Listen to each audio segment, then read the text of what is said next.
యోహాను సువార్త 4వ అధ్యాయము 5-6 వచనములు. యాకోబు తన కుమారుడైన యోసేపుకిచ్చిన భూమి దగ్గరనున్న సమరయలోని సుకారను ఒక ఊరికి వచ్చెను. అక్కడ యాకోబు బావి ఉండెను. యేసు ప్రయాణములను అలసి ఉన్న రీతినే ఆ బావి యొద్ద కూర్చుండెను. అప్పటికి ఇంచుమించు 12 గంటలాయను. ఈ రోజు వాక్యానికి పేరేమిటంటే యాకోబు బావి. ఈ యాకోబు బావిని గూర్చి మీకు కొన్ని మర్మములను తెలియచేయాలి అని భావిస్తూ ఉన్నాను. ఈ బావి ఉన్నటువంటి ఊరి పేరు ఆ రోజుల్లో సుకార్ అని పిలిచారు. ఈ రోజుల్లో కూడా సుకార్ అంటారు. కానీ ఎక్కువగా ఆ బావి ఉన్న చోటిని ఆస్కర్ అనే పేరుతో ఈరోజు పిలుస్తున్నారు. ఈ బావి ఉన్నటువంటి ఊరికి 1/2 మైలు దూరములో యోసేపు సమాధి ఉన్నది. భూకంపము కలిగెను, చెరసాల పునాదులు అదిరెను. ఈ బావికేమో 100 అడుగుల దూరములో యోసేపు యొక్క సమాధి ఉంది. యోసేపు చాలా ముఖ్యమైన వాడు గనుక ఆయన సమాధి ప్రక్కన యూదులైన వారు ఆయన ప్రక్కన సమాధి చేయబడితే గొప్ప భాగ్యమని అనేక మందిని అక్కడ సమాధి చేస్తూ ఉండేవారు. యాకోబు బావి అంటారు దీన్ని. గెరేజీము అనే పర్వతానికి 100 అడుగుల దిగువలో ఉంది ఈ బావి. దీని లోతు 125 అడుగులు. సమరీ స్త్రీ కాలంలో 105 అడుగుల లోతులో నీళ్లు దొరికేవి. నిరంతరము ఈ గెరేజీము పర్వతం మీద వర్షాలు కురుస్తుంటే ఆ వర్షము యొక్క వాటర్ అంతా పర్వత దిగువకు రావడాన్ని బట్టి ఈ యాకోబు బావిలో ఊటను బట్టి నీళ్ళు ఎప్పుడు ఉండేవి. ప్రస్తుత కాలంలో బాగా లోతులో 15 అడుగులే కనబడుతూ ఉంది. ప్రభు కాలంలో నిరంతరము నీళ్లుండేవి బావిలో. కానీ ఇప్పుడు వర్షాకాలంలోనే ఉంటాయి. ఈ బావి 7.5 మీటర్ల వెడల్పు కలిగిన బావి. రాతిని త్రవ్వి ఈ బావిని ఏర్పరిచారు. 1 అడుగు వెడల్పున గోడ కట్టారు. అంటే ఆ గోడ మీద కూర్చోవచ్చు. అందుకనే యేసుక్రీస్తు ప్రభువారు వచ్చి ఆ బావి దగ్గర ఆ గోడ మీద కూర్చున్నారు. ఈ బావి ఉన్న ఏరియాలో సమరయులు ఉంటున్నారు. ఆ నీళ్లు వారు త్రాగుతుంటారు. యూదులైన వారికి ఈ బావి అంటే ఇష్టమే. ఈ బావికి దగ్గరగా యోసేపు సమాధి ఉంది. కానీ వారి యొక్క రీతి ఏమిటంటే సమరయుల్ని యూదులు చాలా నీచాతినీచంగా చూస్తారు. సమరయులతో కలిసి భోంచేయరు. వాళ్ళు నీళ్ళిస్తే కూడా తాగరు. ఈ బావికి దగ్గరగా షెకెము అనే ప్రాంతం ఉంది. ఆది కాండములో పద్దనరాము నుండి షెకెమునకు యాకోబు వచ్చి ఇక్కడ బలిపీఠాను కట్టినట్లుగా చరిత్ర ఆధారాలు కనబడుతున్నాయి. ఈ బావి క్రీస్తు శకం 330వ సంవత్సరములో కనుగొబడింది. అలాగే ప్రియులారా 384 వరకు ఈ బావి నీటితో బాప్తిస్మాలు ఇవ్వబడినవని జెరోమ్ అనే పండితుడు ఈ విషయాలు వ్రాస్తాడు. ఈ బావి యొక్క విధానాన్ని మనము గమనించినప్పుడు మత్తయి సువార్తలోను మార్కు సువార్తలోను లూకా సువార్తలోను ఈ మూడిట్లో ఎక్కడ కనబడదు. 4వ సువార్త అయినటువంటి యోహాను సువార్తలోనే ఈ బావిని గూర్చి విషయాలు కనబడతాయని గుర్తించాలి అని మీకు తెలియచేస్తూ ఉన్నా. ఈ బావిని గూర్చి సమరయుల యొక్క విశ్వాసం ఏమిటంటే, గెరేజీము అనే పర్వతం ప్రక్కన ఉంది బావి. గెరేజీము పర్వతము నుండి పరలోకానికి దారుంది అని అక్కడ సమరయుల యొక్క విశ్వాసం.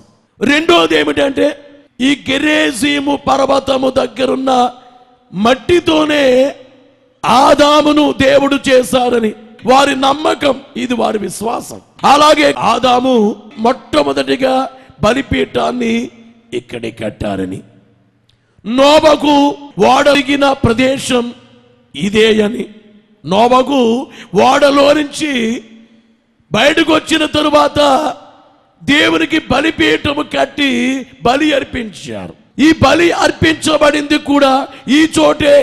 అలాగే అబ్రాము మెల్కీసెదెకు అనబడే నిరంతర యాజకుడు. అబ్రాము యుద్ధము చేసి సొదొమ పైకి వచ్చినటువంటి ఆ రాజులను జయించి వచ్చిన తరువాత దారిలో మెల్కీసెదెకు రొట్టె ద్రాక్ష రసాన్నిచ్చి అబ్రాహామును బలపరుస్తారు. ఈ మెల్కీసెదెకు అబ్రాహాము గారు కలుసుకున్న ప్రాంతం ఈ గెరేజీము దగ్గరే అని చెప్పి వారి యొక్క నమ్మకం. అలాగే యాకోబు పారిపోతుంటే భూమి నుంచి పరలోకానికి నిచ్చెన కనిపించింది.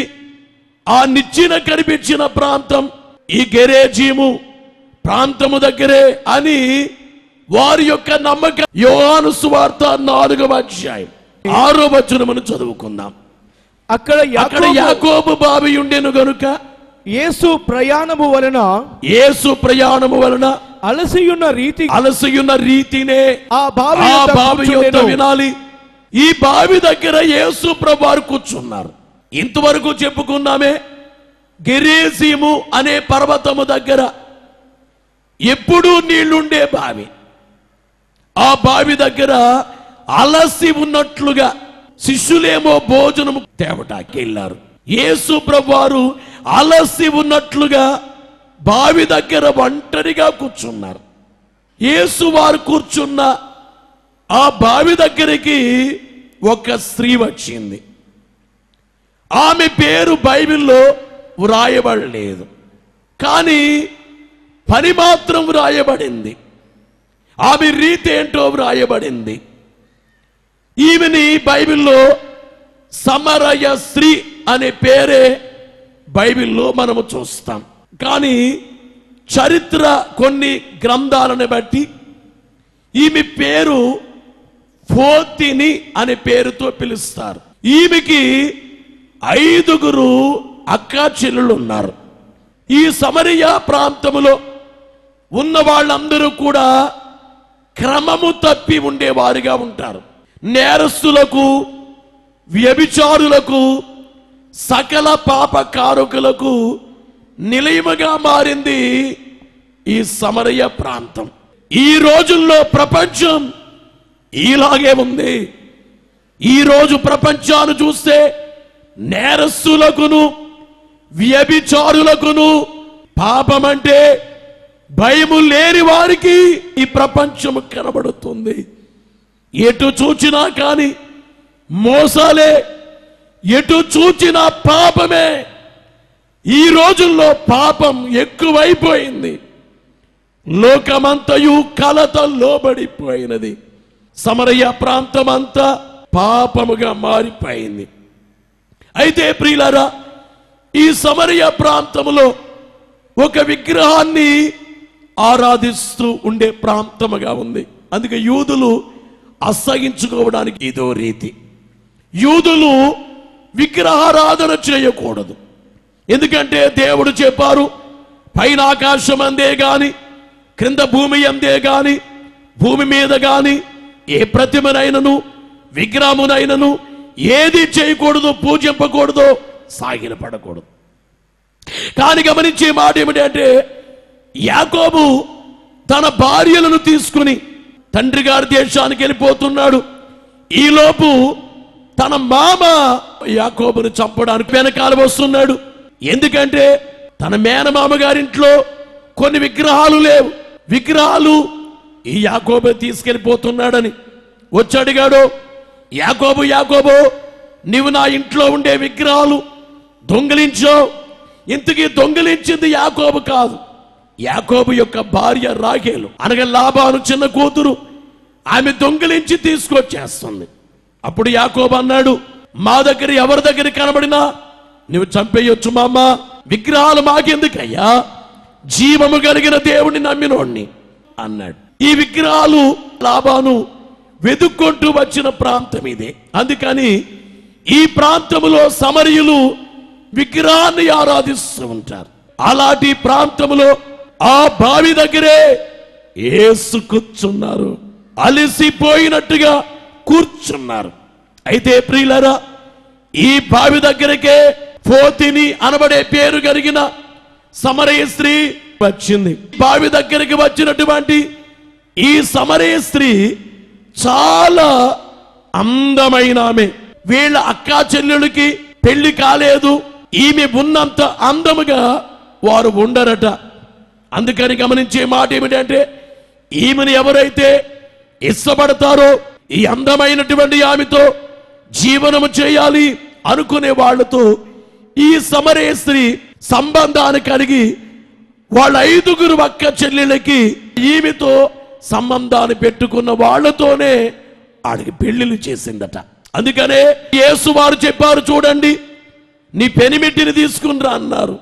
నా పెనిమిటి లేడంటే నీకు 5 భర్తలు ఉన్నారు, ఇప్పుడున్నవాడు నీ పెనిమిటి కాదు, 5 ఉన్నారు నీకన్నారు.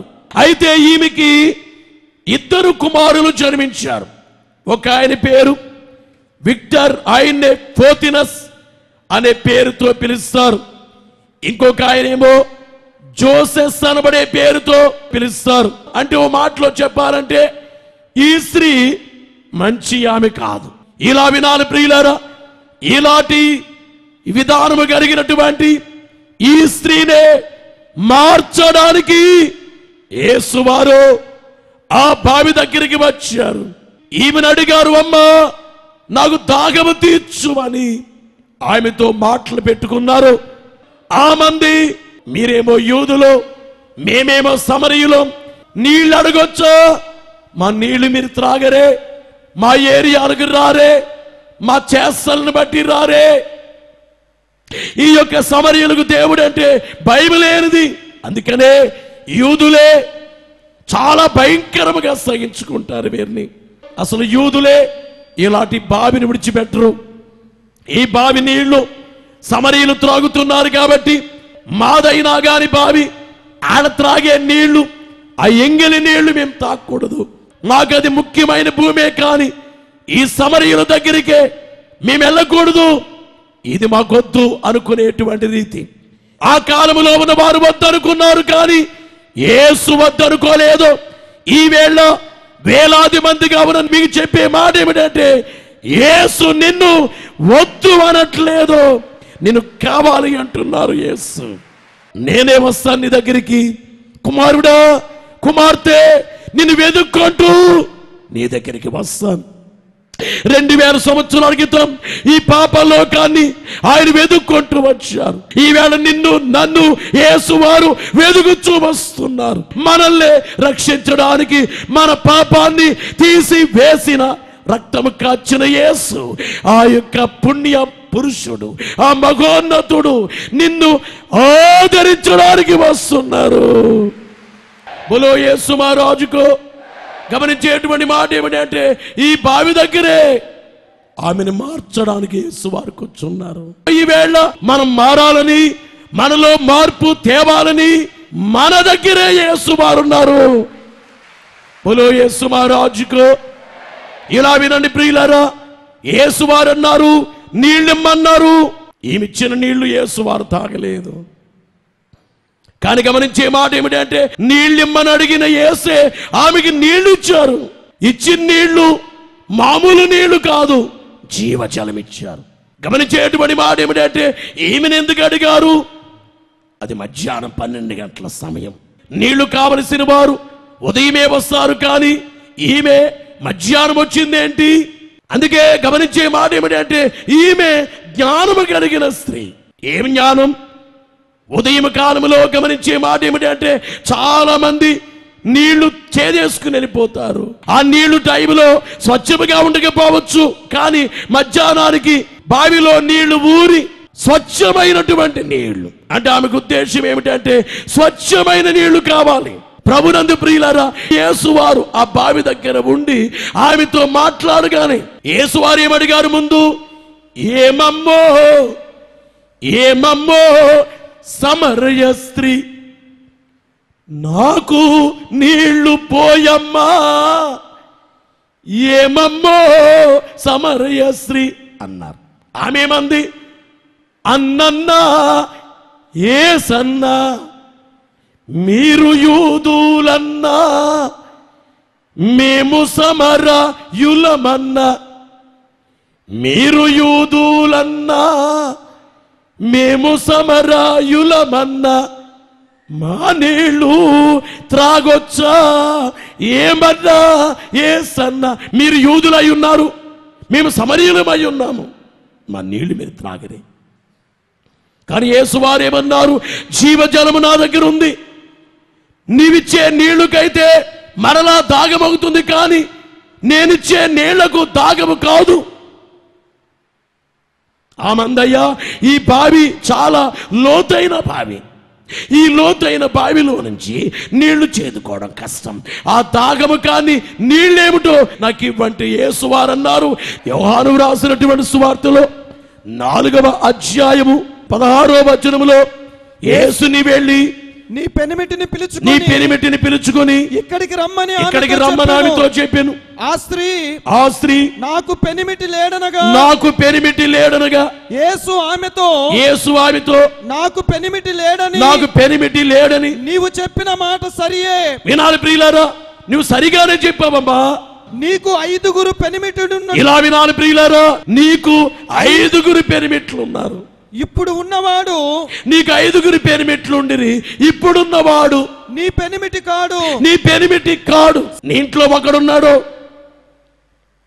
ఇంతకంటే ముందు 5 పెనిమిట్లున్నారు. వారితో అపరాధము చేసి పెళ్లిళ్ళు చేసావు కావచ్చు, కానీ ఇప్పుడుండే వ్యక్తి కూడా నీ పెనిమిటి కాడు. అనగా యేసు వారికి ఆ స్త్రీలో ఏముందో వృధా రహస్యాలు ఎరిగిన దేవునికి అంతా తెలుసు. ఈ రోజున వేలాది మందిగా ఈ షాల్లో ఉన్న వారులారా, నీవు ఎటువంటి వాడువో, నీవెటువంటి ఆమెవో యేసుకు తెలుసు. తెలియదని అనుకోకు. నేను చేసే పాపం తెలియదనుకోకు. నీ భర్తకు తెలిగిపోవచ్చు, నీ భార్యకి తెలిగిపోవచ్చు, సమాజంలో ఎవరికి తెలిగిపోవచ్చు, కానీ దేవునికి తెలియనిదేమీ లేదు. దేవునికి మరుగైనది ఏదీ లేదు. ఈ మాటలు చెబుతుంటే ఆ సమరయ స్త్రీ యేసును చూస్తూ, మెస్సయ్యావు నీవేనా? యేసువారు అన్నారు, నేనే మెస్సయ్యాను, నేనే లోకరక్షకుడు, నేనే అని అనగానే ఆ బావి దగ్గరే కడవని విడిచిపెట్టి సమరయ గ్రామానికి వెళ్ళి అందరికీ యేసు ఎవరో, ఆయన గొప్ప దేవుడని, లోకరక్షకుడని అందరికీ చెప్పి అందరిని మార్చివేసింది. యేసు మహారాజుకు ఆనాటి కాలంలో మేడగదిలో నుంచి ఆ 120 మంది అపోస్తలులు పరిశుద్ధాత్మ శక్తిని పొందిన తరువాత 3000 మంది బాప్తిస్మం పొందారు. ఆ 3000 మందిలో ఈ సమరయ స్త్రీ కూడా ఉందట. ముందుగా ఏం చేసింది? యేసును గూర్చి గ్రాహ్యము చేసుకుంది, యేసును గూర్చి ప్రకటించింది. ఈ రోజున నీవు యేసును గూర్చి నీ విన్నావా? గ్రహించావా? యేసును గూర్చి నీకు అర్థమైందా? నీవెలాగొచ్చావా అలాగ వెళ్ళిపోతున్నావు, కానీ హృదయంలో విశ్వసించావా? నిన్నో మాట అడుగుతున్నాను, నువ్వు చనిపోతే మోక్షానికి వెళ్తావా? ఆ బావి దగ్గర యేసు మాట్లాడగానే యేసు నోట నుంచి వచ్చే మాటలు ఆమెను మార్చేశాయి. ఇక్కడ పాస్టర్ గారు నిలబడ్డారు, పాస్టర్ గారు నిలబడతారు, కానీ ఈ మాటలు ఎవరివి? దేవునివి. ఈ దేవుని మాటలకి నువ్వు మారుతున్నావా? బావి దగ్గరే మారిపోయింది. బావి దగ్గరే నీళ్ల కుండ విడిచిపెట్టి వచ్చేసింది. ఆమె విడిచిపెట్టింది నీళ్ల కుండే కాదు, పాపాల కుండ ఆ బావి దగ్గరే విడిచిపెట్టి వెళ్ళిపోయింది. బోలో యేసు మహారాజుకు. ఈ బైబిల్ మిషన్ స్వస్థతశాల ఇదో యాకోబు బావి. ఈ బావి మీద యేసు కూర్చున్నారు. మీరు ఎలాగొచ్చారో, ఏ బాధతో వచ్చావో, నీవు ఎలాగున్నావో అందరినీ చూస్తున్నారు. ఆమె చేసిన పని ఏమిటంటే కడవ అక్కడే విడిచిపెట్టి వెళ్ళిపోయింది. మీ అందరికీ చెప్పేది, మీరు తెచ్చిన పాపాల కడవ మీరు ఇక్కడే విడిచిపెట్టి మారిన వ్యక్తులుగా మీరింటికి వెళ్ళాలి. బోలో యేసు మహారాజుకు. ఏంటి మారాలి? రోమా 10:10 ఏలయనగా నీతి కలుగునట్లు.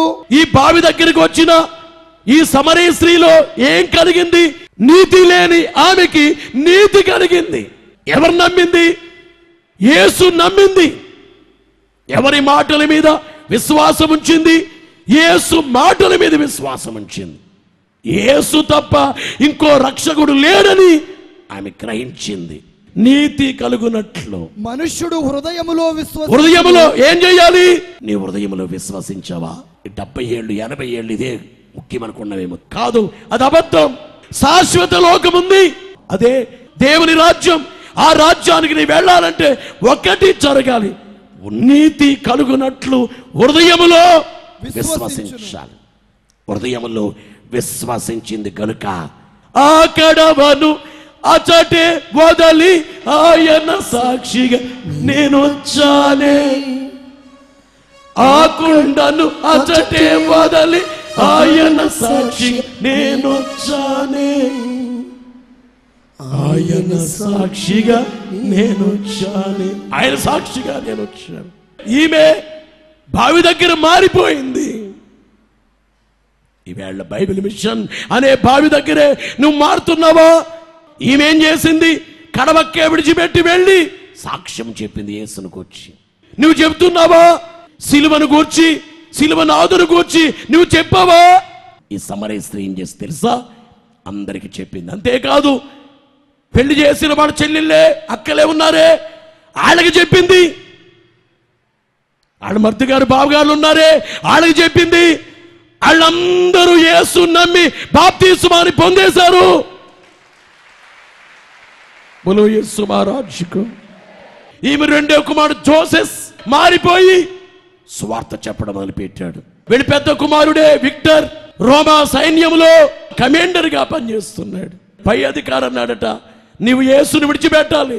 రోమా సామ్రాజ్యం యేసు నమ్మదు. ఆ కమాండర్ తో చెప్పాడు, నేను జాబ్ విడిచిపెడతాను కానీ యేసును విడిచిపెట్టను. ఎప్పుడైతే యేసును విడిచిపెట్టమని బలవంతం చేశాడో అధికారి, అతనికి కళ్ళు సరిగా కనబడేవి కావట, చూపులు మందగించింది. చెప్పాడు వచ్చి, నీకు చెప్పినప్పటి నుంచి నాకు చూపు మందగించింది అంటే ఏ సమరయ స్త్రీ పెద్ద కుమారుడు మోకరించి ఆయన కూడా ప్రార్థనలో ఉండమని ప్రార్థన చేస్తే మరలా మామూలు చూపు వచ్చిందట ఆ వ్యక్తికి. బోలో యేసు మహారాజుకు. అందుకని అధికారి క్రైస్తవుల దేవుడు నిజమైన దేవుడని చెప్పి ఆయన కూడా నమ్మి బాప్తిస్మాన్ని పొందాడు. ఓ రోజున ప్రభువే ఈ విక్టర్ అనబడి ఆయన కనబడి, ఇక మీదటి నీ పేరు విక్టర్ కాదు, నీ పేరు పోతినస్. పోతిని అనే పేరుకి అర్థం ఏమిటంటే వెలిగింపబడుట. పోతినస్ అనే పేరుకి అర్థం ఏమిటంటే వెలిగించువాడు అని అర్థం. వెలిగించువాడు అంటే ఈవేళ మనం ఎలాగవ్వాలి? వెలిగించేవాడు అవ్వాలి. ఈ లోకాన్ని వెలిగించాలి. సమరయ స్త్రీ ఆమె మారింది, కుటుంబాన్ని మార్చేసింది, కుమారుల్ని దేవుని వైపు తిప్పింది. అంటే ఈవేళ మనం ఏమైపోవాలంటే మారాలి, అనేక మందికి సాక్ష్యం ఇవ్వాలి. అంతేకాదు ఇంట్లో ఉన్న వాళ్ళందరినీ మార్చేయాలి. నీ జబ్బు తగ్గడం ఎంత ముఖ్యమో అంతకంటే ముఖ్యం నువ్వు మారటం ముఖ్యం. అంతకంటే ముఖ్యం రక్షించబడటం ముఖ్యం. నీ సంతానం కలగడం ఎంత ముఖ్యమో నువ్వు మోక్షానికి వెళ్ళేటువంటి ఆ రీతిని పొందుకోవటం ఇంకా ముఖ్యం.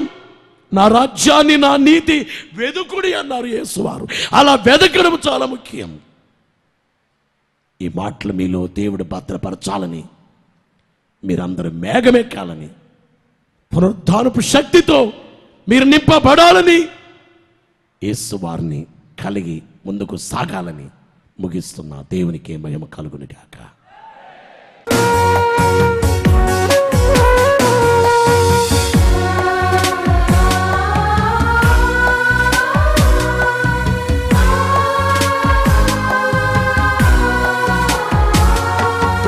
ఎక్కడ నీవున్నా అక్కడకే జనము ఎగిరి ఎగిరి వచ్చు తెలుసునా. చక్కని నీ మాట సమవుగానున్నట్లు సర్వజనులందరూ తెలుసునా. ధిక్కరింపలేరు తెలుసునా, ధిక్కరింపలేరు తెలుసునా. క్రైస్తవ సంగమ ఘన కార్యములు చేయు కాలము వచ్చును తెలుసునా. క్రీస్తు ప్రభువుని క్రియలాములంబుగా కీర్తి పొందునాని తెలుసునా. కీడు నోడింతువు తెలుసునా.